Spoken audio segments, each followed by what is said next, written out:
What's up everyone, it's Natalie here, and today I am filming a video that has been really highly requested and also something that I mentioned that I would be filming really soon. It is my everything you should know before moving to New York video and just my experience with the whole apartment hunt and moving to New York City. And I asked you guys to ask me questions on what you guys want to know about the steps before you decide to move here. And if you guys don't know, this is only my first month here, so I am definitely a newbie, but I feel like I have learned a lot about the moving process, and I think it'll be good to do a video on like a first time mover to New York City because I just went through it all. And of course, if you guys have tips, leave them down below because I do not know everything. I just really know my experience. I am happy to share and give all of my tips because it was definitely something. It was a learning experience for sure. I'm living in a 2-bedroom, 1-bathroom. I have a roommate, and it has been my dream since I was like 9 years old to move to New York City, and it finally is a dream come true, and I'm really happy and grateful to be here. Okay, of course you guys know I write everything down in this notebook, so I'm going to first tell you guys about my personal experience. I was not sure the exact day that I was moving to New York City, but I knew that I wanted to move before the year ended. I had an apartment in Charlotte, North Carolina though, and I was not about to pay for 2 leases. Until I found a subleaser, I was stuck there, and then I found a subleaser, so I moved out of my apartment. I found a subleaser like that, like it just like hit me, and I was like, all right, let's get moving, and she moved in like right away. And I actually moved home while I was apartment hunting, so my goal was to move in immediately and kind of as quick as possible. So we were hoping to move in by August 15th, but it ended up being September 1st because we couldn't find an apartment until then. But we started our search like 2 weeks before we wanted to move in, and it ended up being a month total, so just so that you guys know. We also found 2 separate places that we fell in love with and put in an application for, and one of them we actually ended up pulling our application, which I'm going to explain to you why we did that. And then the other one we actually got rejected from it, so you do have to apply for an apartment, and me and my roommate got rejected, so I'll be explaining why we believe we got rejected too. Another question that I commonly get asked that I'm just going to address in the beginning is, what did I do with my furniture from home and what did I do with my car? My furniture, I sold it all. The girl who was subleasing from me actually bought most of it, and then the rest I sold on Facebook Market, and it sold within like less than a week. It was great. And then the other question is about my car, and if you guys don't know, in April I got into a car accident and someone had hit me at a red light, and because my car was a 2007 and it was a BMW, BMWs are very expensive to repair, and it had like over 100,000 miles, like it was just like an older car, so because the value of the car was about the same amount to repair the car, they just deemed it totaled, so the insurance company paid me out for the car. So I actually haven't had a car since April, and I've just been like borrowing family members' cars, which honestly has worked out because I was traveling for most of the summer and I had a rental car for a month from the insurance company. Now that those questions are out of the way, let's get into all that you need to know. The first question is how soon to start looking. I recommend, and a lot of online websites recommend, about a month before. A month and a half maybe, but a month and a half is still, I think, too early.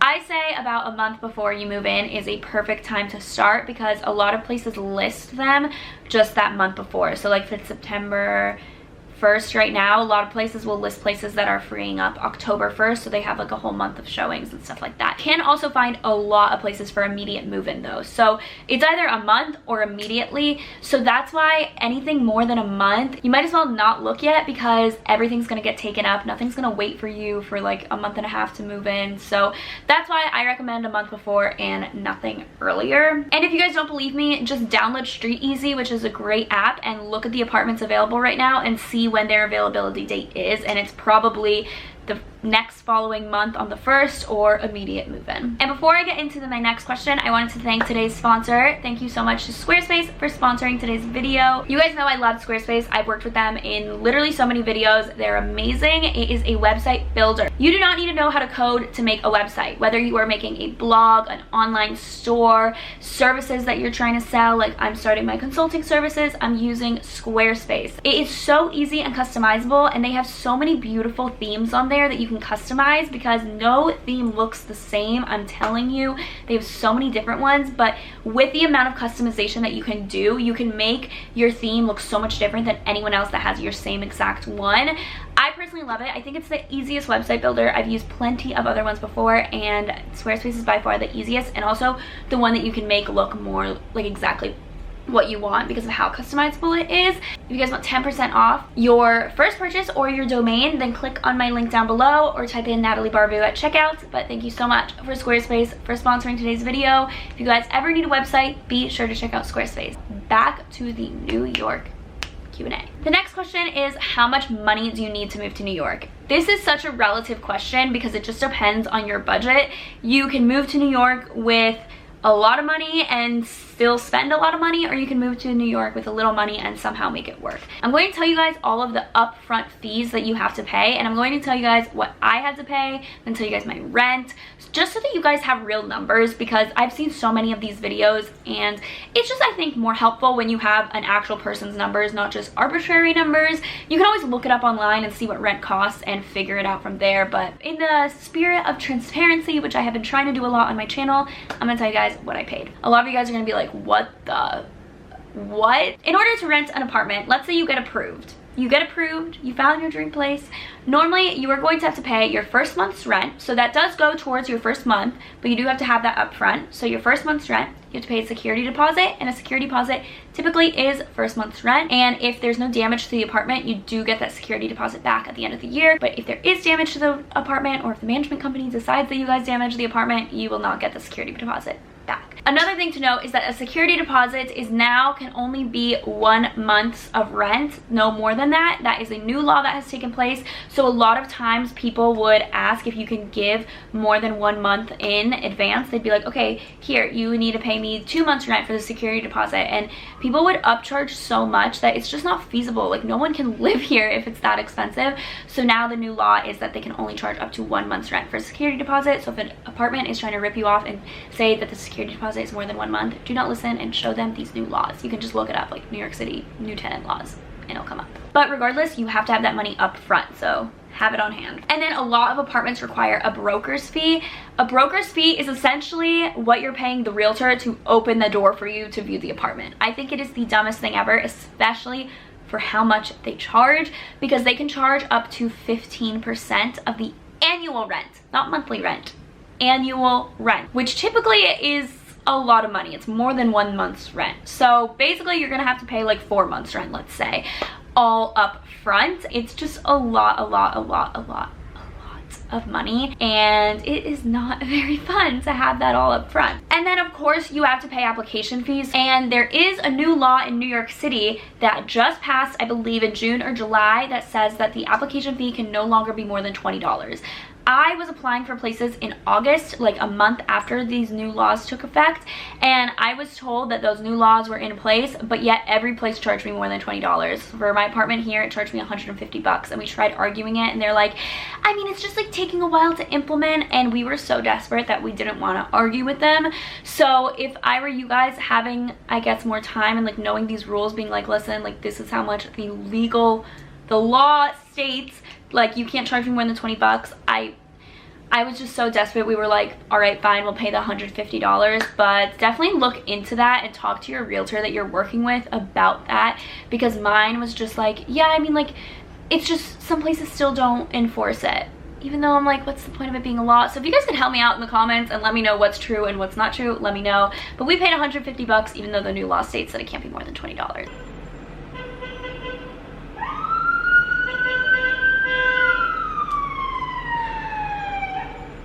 Another part of living in New York is all the beautiful noises of the city. Other set of fees that might apply is if you guys are renting a co-op or applying for a co-op versus a normal apartment. If you guys look online, it'll say like co-op versus just apartment. Mine actually happened to be a co-op, so I don't know exactly what the difference is. I'm pretty sure it's like they don't own the whole building, they own a percentage of it or something like that. I don't know exactly what the difference is. I just know that a co-op has more fees. So we did have to pay, I think, like $500 in fees on top of all of the other fees, solely because this was a co-op. So that's kind of like a downside of that. So now you guys are probably wondering, what did I pay? And here is the breakdown of my costs. So my apartment is about $4,300 a month. Keep in mind, I have a 2-bedroom, so this is split between 2 people. So we had to pay $4,300 for the first month, $4,300 for the security deposits, $64.50 for the broker's fee, and we actually got a discount for the broker's fee because we tried negotiating rent and they wouldn't budge. So then they were like, okay, we'll give you the broker's fee for 1.5 months of rent versus 15%. So we ended up getting like a cheaper broker's fee. So our broker's fee was $64.50, and then all of that equals $15,050. So that means each of us had to pay $7,525 all at once just to literally move in here. We had to give them $7,525 each. And this is a co-op, so we had about $500 in fees, so I think that's like an extra $250. So it ended up being about like $8,000 each, essentially. I'm just rounding up, guys. So we had to give in $8,000 just to move into this apartment. So yeah, New York is freaking expensive. That's just, I'm letting you guys know what it costs to kind of want to live in the city. So that's how much money you need just to move in. In order to move to New York, a good rule of thumb for honestly anywhere is to have about 3 months of living expenses saved up. So I have a pretty hefty savings account, and it's just because I have been saving my whole life. I've been making money on YouTube since college, like since freshman year of college. And then I've also had a job in high school. I've had a job ever since I was 16 years old. So I've literally just been like, had the mentality to save money my entire life. And even moving to New York, it's a place where people say you don't save money, but I still am saving money while I'm here. Like, yes, I'm paying a lot in rent, but like I'm saving in so many other aspects, and I don't think I would live here if I couldn't save, because that would just like freak me out too much. So having about 3 months in savings, 3 months of living expenses generally is a rule, but obviously to each their own. I know some people cannot have that. They just have zero savings and every day is paycheck to paycheck, and they make it work. I don't recommend it, but who am I to say that that's like the wrong way of living if that's how the only way that you can live here, you know? So obviously this is just a general rule of thumb, but everything is different depending on who you're talking to. Okay, the next question is how to know what areas to look in. If you guys have never been to New York, I would definitely take a visit here because it's unlike any place in the world. You might think that you know New York by watching videos, by watching vlogs, by seeing pictures. Until you actually step foot in New York, you do not know what New York is like. I say this because a lot of people, yes, make it seem like way more glamorous in videos and in photos and everything, and while I think it's the greatest place in the world and I see the magic that's here, a lot of people are not meant for this life. Like, they don't like cities, they don't like crowds, they don't like the smell, they don't like how dirty it is. So you really need to like come here to see it for yourself and know that you're okay with it. And also, I would never ever rent a place just from online photos, like especially in the city. You might get away with it in like Charlotte, but like here you cannot get away with it because there's so many things that like they use like the widest lens camera to make the place look bigger. You don't know what the building looks like, you don't know the area. Like, you need to really be here to know if you're comfortable renting a place here. So that's aside if you're like literally have no idea about New York and you're trying to look. Another way is when you visit here, just check out, spend a day in every single area. My favorite area is Lower Manhattan. Catch me never in Midtown, like so for me, I just knew that I would be in Lower Manhattan, but because I visited so much and I knew exactly what I wanted, so I think visiting here and spending a day in each area is the best way to do it. Another way, if you've also never been here before or you're spending little time here and you can't really figure it out, is look at crime in that area. I looked at crime where I was living to make sure that this block or this street or this area didn't have a lot of crime, because we have 2 girls living here, like, we need to be safe, you know? So definitely look at that. There's so much data online for that. However, I will give you my opinion on it. So that is my general opinion, and here is Natalie's personal opinion. Manhattan is the most expensive. By far, no secret about it. It is so freaking expensive here, and you can get so much more for your money if you move to Queens, or if you move to Brooklyn, if you move to Hoboken. Like, you can get so much more for your money. So if you are willing to live outside of Manhattan and you want more for your money, I definitely think it's a good option because you'll get a lot nicer amenities for less of the cost. In Manhattan, I do think Upper East Side is one of the more like affordable places, like Upper East Side, Murray Hill, how do you say it? Let me know. Kips Bay, like those areas are all a lot more affordable, especially for like post-grad students. A lot of them live there. I personally didn't want to be that far up because I am always in lower Manhattan. Just for one, I like it better here, and two, any like event, any office that I go to, it just happens to be here. So I just knew I wanted to be in this area.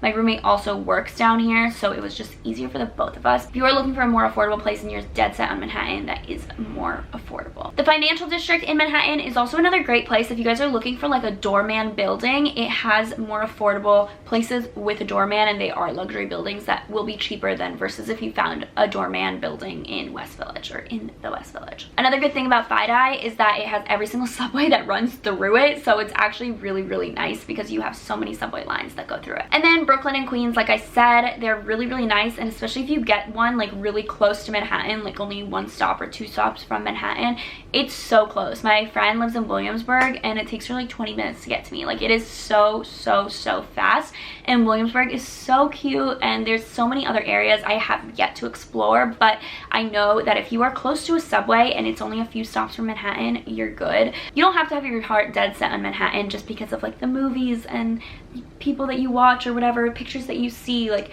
it's very easily accessible to get to the city, to get to Manhattan, and I wouldn't like put yourself in a financial hole if just to live here. Okay, the next question was, what should I look for when moving to New York? And this is something that is unlike a lot of other cities too. You are really gonna have to pick and choose what you can give up, and there's a lot of things that you're gonna have to give up. Me and my roommate were first looking. We were like, we want a dishwasher, we want laundry in the unit or in the building, we don't want to be on past the 3rd floor, and we don't want to be on the 1st floor. We want like we want a window in every room, we want a closet in every bedroom. Like it was just pretty unrealistic, honestly, for our budget. Like yeah, if we had like a $7,000 budget, sure, we could find that, but like we didn't, so it was pretty unrealistic. And a lot of you guys made that known in the first apartment hunt video, so thank you for keeping it real with me. Anyways, so you need to be able to let go of some of those things. Laundry and building, is it really that important to you, or is there a laundromat down the street that you can use? You know, those are options to think about. Dishwasher, how often are you really gonna cook? Is it that important to you? Personally, I have a dishwasher here, freaking love it. Now I'm like, I can't go back, but I now know that that's like a non-negotiable for me, whereas laundry, I'm fine with going to the laundromat down the street. Another thing is, what are your non-negotiables? You're allowed to have those. Listen, you are living here every single day for the next 365 days. Have non-negotiables. There's nothing wrong with that. Just know that you might not get every single thing you want in your budget, which might make you move areas if you do have certain non-negotiables. Like if you're dead set on laundry and dishwasher and a doorman and you don't want to pay more than like $4,000 a month, I mean, maybe try Brooklyn. I'm gonna tell you guys our preferences then, just so you guys also know what we looked for. So our budget was $4,500 a month. We did not want to spend more than $4,500 at all. That was kind of like dead set, hard no. So that was our budget. So we did find an apartment a little bit under budget. We also really wanted a dishwasher, like I said. We wanted laundry nearby, so we were fine going to a laundromat as long as I didn't have to walk a few blocks, which is nice because I do have a laundromat very, very close by. We wanted closets in the bedroom because, listen, we're 2 girls, we have a lot of clothes. It's just unrealistic to not have a closet in the bedroom. So we wanted closets in the bedroom, and we also wanted windows in both bedrooms. Those are pretty standard. I did not think we were being unrealistic with that, and guess what? We found a place that met our needs. The next thing is what websites to use. So I used Lofty. I highly recommend Lofty.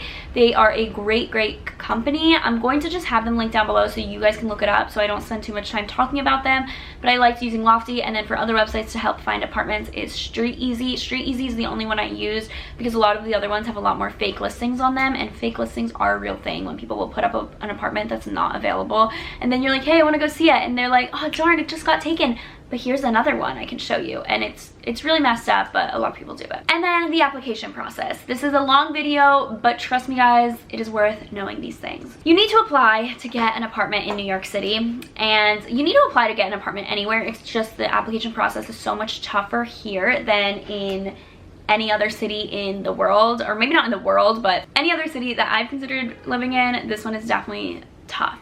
Baseline of what people say you need to get an apartment in New York is you need to be making 40 times the monthly rent, or if you have a guarantor, which is someone that's signing on your behalf, like your parents, for example, is a very common one, even though it does not have to be your parents, it can be anyone, but they need to be making 80 times the monthly rent, which to me is honestly ridiculous. I think that is such a high amount of money that like I'm convinced everyone that lives in New York, or not everyone, but a lot of people that live in New York have like wealthy families, because I just like can't imagine someone fresh out of, a lot of people fresh out of college making 40 times the monthly rent, and a lot of people that have guarantors making 80 times the monthly rent. Like that's, you have to have pretty wealthy parents, I think. Not everyone, obviously. I mean, I did not use guarantors, but it's just one of those things where it's like, it must be hard for a lot of people. If you're taking my apartment into consideration, with 40 times the monthly rent, we needed to be making combined, keep in mind this is not individually, this is with you and your roommate or everyone on the lease,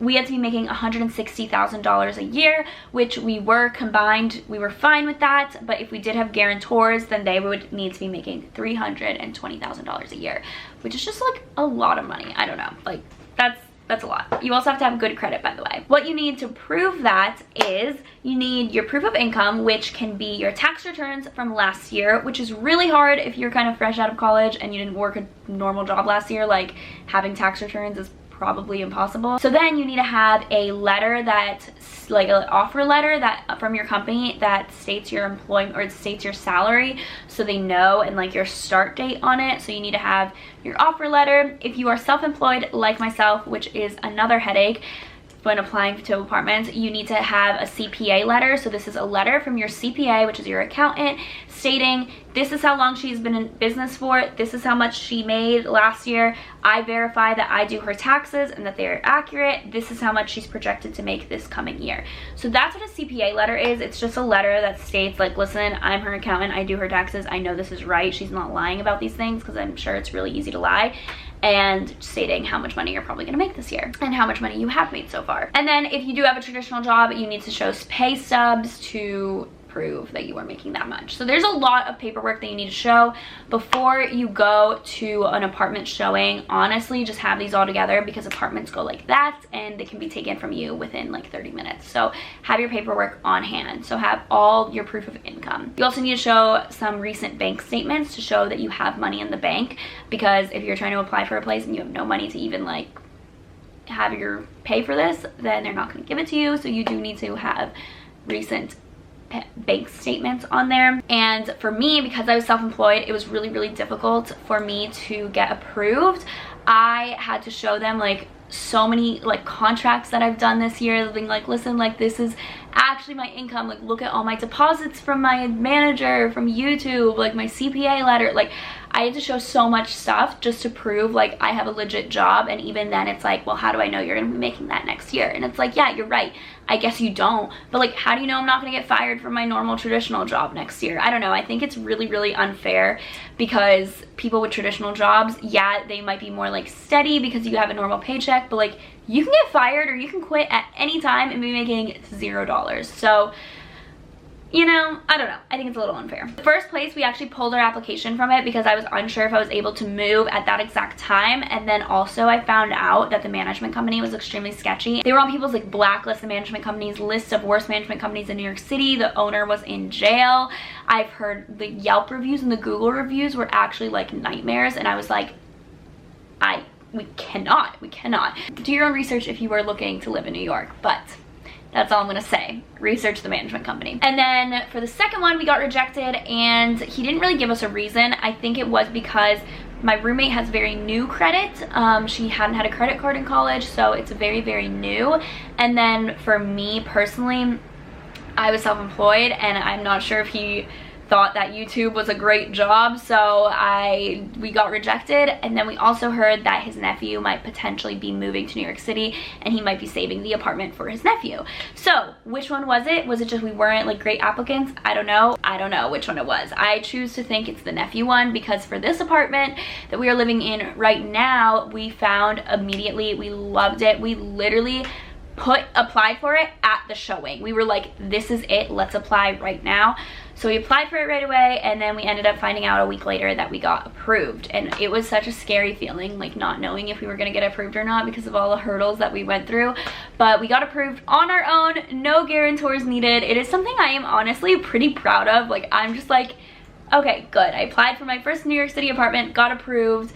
Actually my third application, but whatever, my first New York City apartment, and we got approved without the help of anyone. So My parents were not guarantors, her parents weren't at all, so yeah. Another thing to note, I'm sorry this is so much information, is that they don't let you do like you on the lease and then plus a guarantor. Like if you guys combined, it has to be like either just you guys living in the apartment or just guarantors. It can't be like a combination of them. So yeah, that's something that we had asked and we were told that. All right, that is it. This video is gonna be long, but it's very, very informative. I hope that you guys learned a lot from it, because New York City is a tough place and it is a hard place to try to move to. I have loved every single second of it, but it is expensive, and it's probably the most expensive place because you get like crappy places for like $4,300 a month. I don't think it's actually worth that if it was not in New York City, you know? That is my New York City apartment hunt. Everything you need to know before moving here. I hope this helps in any way. If you guys have questions, comment them down below so that we can all help answer them. And if you guys have any more tips that I didn't include, because again, this is just my experience, then comment them down below so we can all help each other out. I hope you guys enjoyed this. Thank you so much again for Squarespace for sponsoring today's video, and I will see you guys in my next video. Bye guys.